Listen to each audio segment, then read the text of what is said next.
Warning, spoilers ahead. Today, I'm going to recap a Korean drama film released in 2018, called Wretches. It's a captivating movie about school bullies and the worst these people can do to get what they want.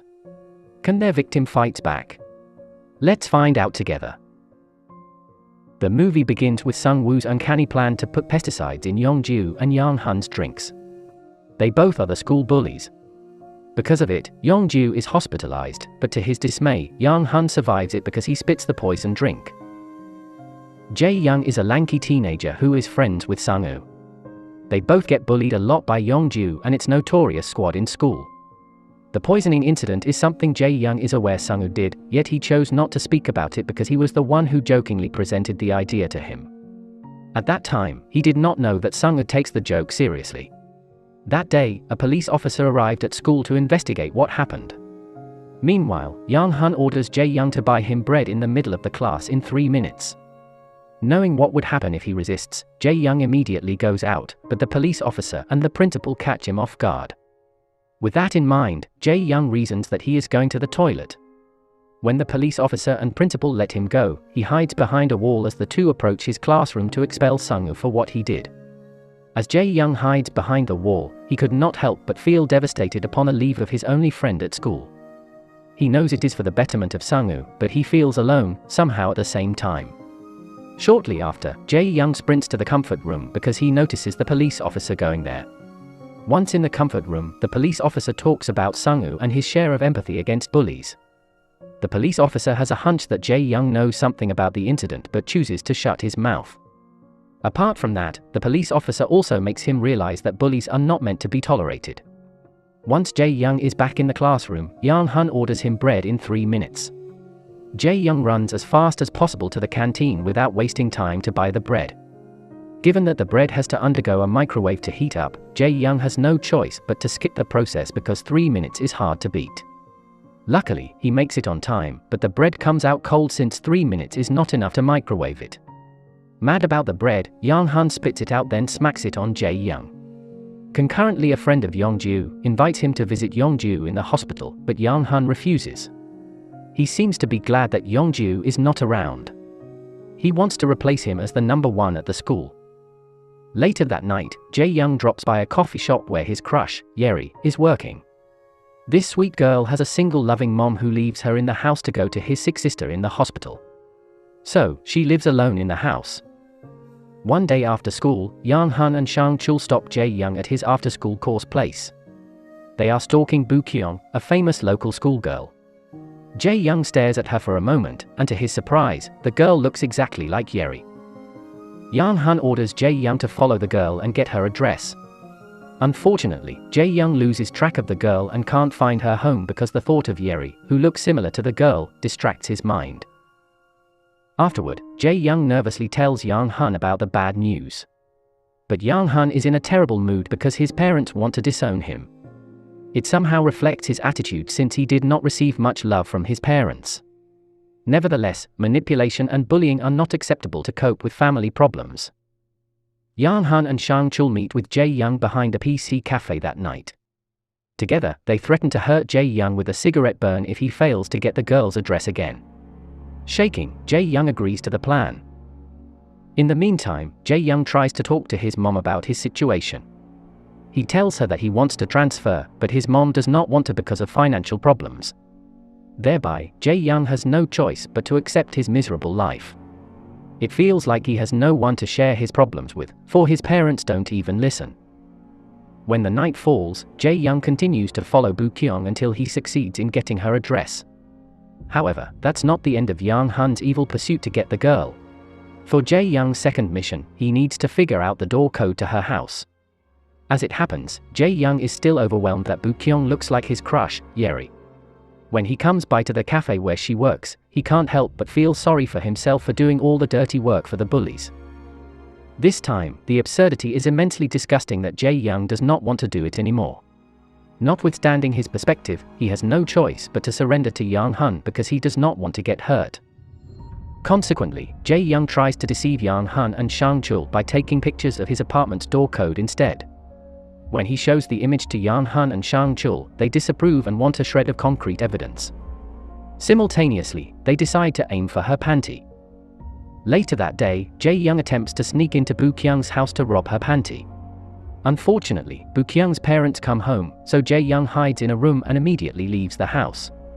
Once outside, he even encounters Boo-kyung, but he does not care at all. Jae-young just wants to get out of the place. Another day has come, and this is a special day for Jae-young because it's Yeri's birthday. Jae-young spends the day with Yeri, where they go to a bowling center. Once at school, Young-hun aggressively barges into a toilet cubicle to see Jae-young and his phone full of photographs of Yeri. Thinking it is Boo-kyung, Young-hun strips Jae-young, then writes nasty words on his back without letting him explain everything. The next day, Jae-young shows a side-by-side picture of Boo-kyung and Yeri to Young-hun. This time, Young-hun finally believes in him. Since he does not want to buy bread for Young-hun anymore, Jae-young decides to introduce Yeri to him. Later that day, Jae-young buys cake for Yeri to celebrate her birthday again. He plans to make her drunk then introduce her to Young-hun, but he can't seem to do it.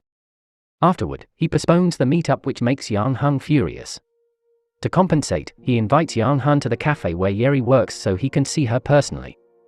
In this event, Young-hun formulates a plan wherein Jae-young will pretend it is his birthday to invite him and Sang-chul to Yeri's house. Jae-young is not fully aware of Young-hun's agenda, but he could not say no.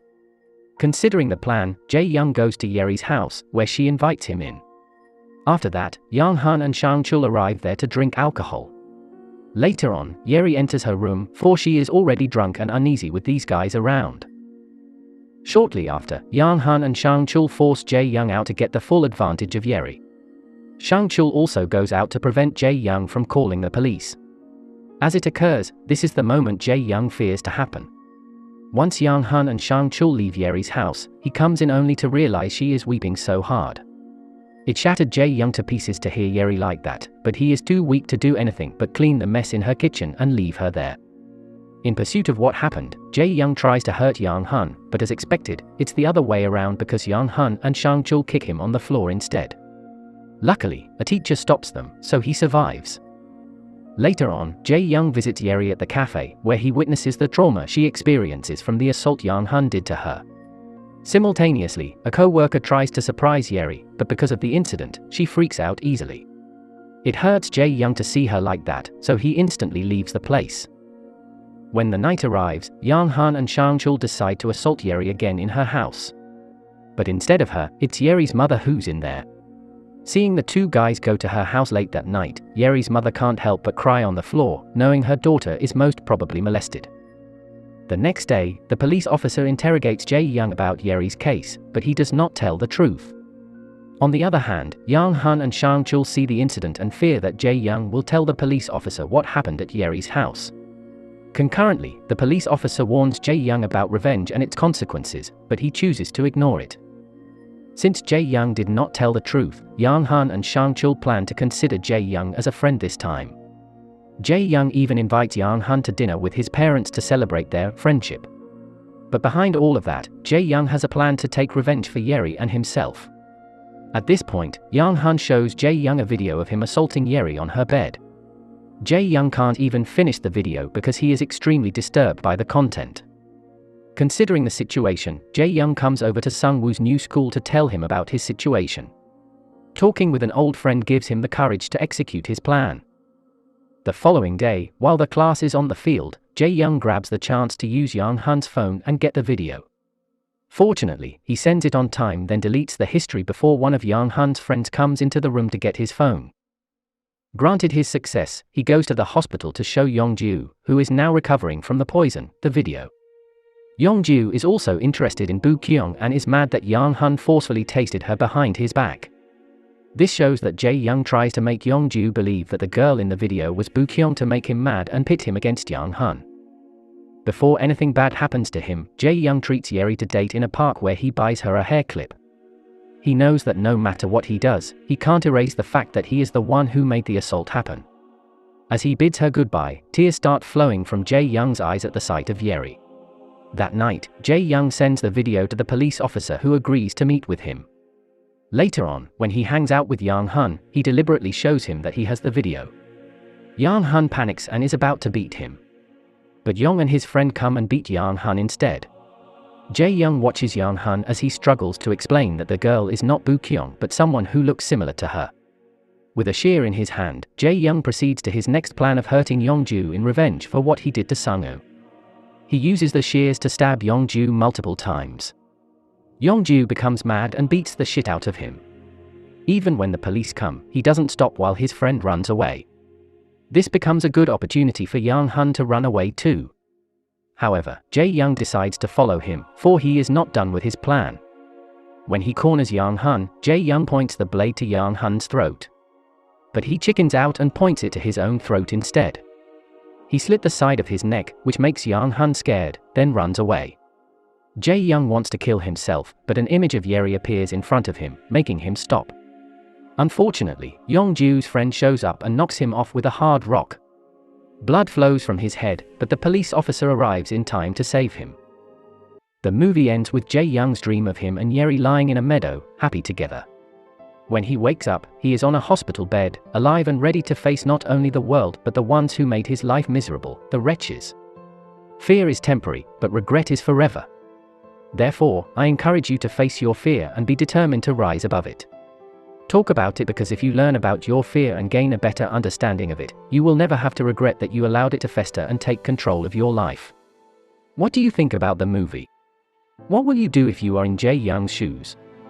Let us know what you think in the comment section. Don't forget to subscribe and like the video. Thank you for watching, and as always, see you next time.